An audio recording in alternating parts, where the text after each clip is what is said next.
नमस्कार बच्चों, आज के इस वीडियो में हम सिंक्रोनस मोटर के कंस्ट्रक्शन के बारे में पढ़ने वाले हैं।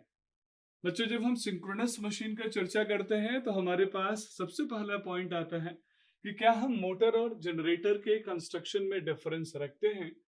तो आई होप आप जानते होंगे कि 99.99% इवन आई कैन से 100% दोनों का जो कंस्ट्रक्शनल फीचर है वो सेम है। तो अगर आप सिंक्रोनस जनरेटर का कंस्ट्रक्शन फीचर जानते हैं तो आप आसानी से मोटर के कंस्ट्रक्शन फीचर को समझ सकते हैं। तो सिंक्रोनस मोटर एक ऐसा डिवाइस है जो इनपुट इलेक्ट्रिकल एनर्जी को मैकेनिकल एनर्जी में कन्वर्ट करेगा। तो इसके साथ भी वही दो कैरेक्टरिस्टिक्स डेवलप होंगे। पहला, एक ऐसा पार्ट जो रोटेट करना चाहिए और एक ऐसा पार्ट जो भले ही खुद रोटेट नहीं करे लेकिन जिसकी मैग्नेटिक फील्ड रोटेटिंग हो। तो बच्चों, यहीं से इवॉल्व होता है सिंक्रोनस मोटर के दो इंपॉर्टेंट पार्ट। पहला कहलाता है स्टेटर और दूसरा पार्ट कहलाता है रोटर।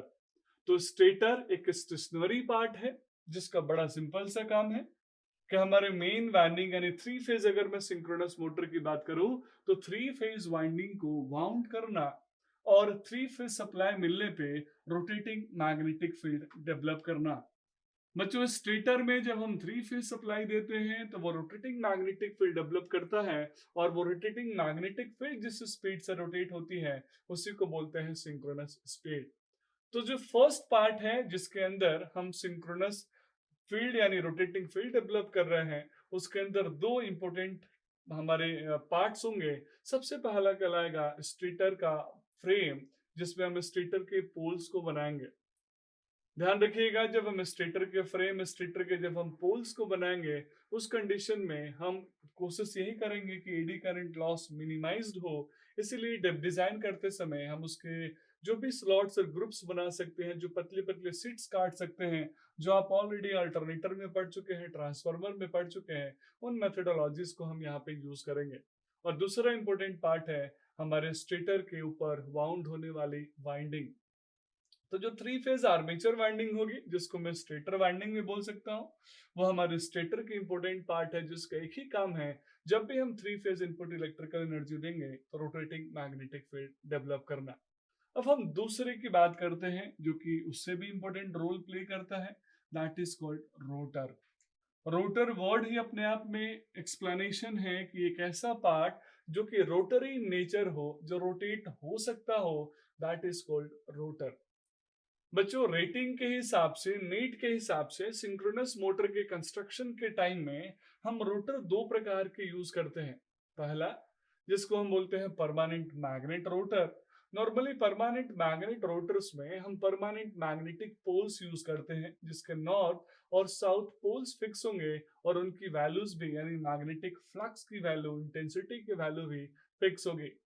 लेकिन बच्चों, जब हम हायर रेटिंग के सिंक्रोनस मोटर की बात करेंगे तो आप जानते हैं उतने बिगर साइज का परमानेंट मैग्नेट लगाना और उसको ऑपरेट करना ना तो स्मार्टनेस है और ना ही कॉस्ट इफेक्टिव। तो उस कंडीशन में हमें इलेक्ट्रोमैग्नेट की जरूरत पड़ेगी।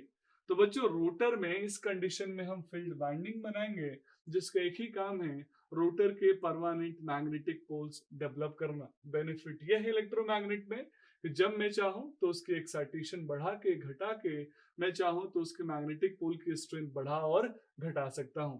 तो बच्चों, हमने दो इंपॉर्टेंट पार्ट के बारे में समझ लिया, पहला स्टेटर और दूसरा रोटर। स्टेटर की तरह रोटर में भी रोटर के पोल्स होंगे और साथ में रोटर के पोल्स पे लगने वाले फील्ड वाइंडिंग्स होंगे। अगर सिंगल फेज होगा तो स्टेटर के पास सिंगल फेज फील्ड बनेगा और अगर थ्री फेज होगा तो स्टेटर के पास थ्री फेज रोटेटिंग फील्ड होगी। सिमिलरली बच्चों, रोटर के परमानेंट मैग्नेटिक पोल्स हमेशा फिक्स होंगे, उसके नॉर्थ और साउथ टर्मिनल्स हम फिक्स कर देते हैं। तो ये तो बच्चों बेसिक इंपॉर्टेंट पार्ट्स है जिसके बिना हम सिंक्रोनस मोटर की कल्पना नहीं कर सकते। अब कुछ एडिशनल पार्ट्स की भी हम बात कर लेते हैं। एडिशनल पार्ट्स में आउटर बॉडी, फ्रेम या फिर लिफ्टिंग आएगी, सारी चीजें तो आप समझते हैं। साथ में रोटर के साथ जो हम सॉफ्ट कनेक्ट करते हैं जिससे हम आउटपुट में मैकेनिकल एनर्जी को यूज कर सके, लोड को ऑपरेट कर सके, वो भी यहाँ एक इम्पोर्टेंट पार्ट प्ले करता है।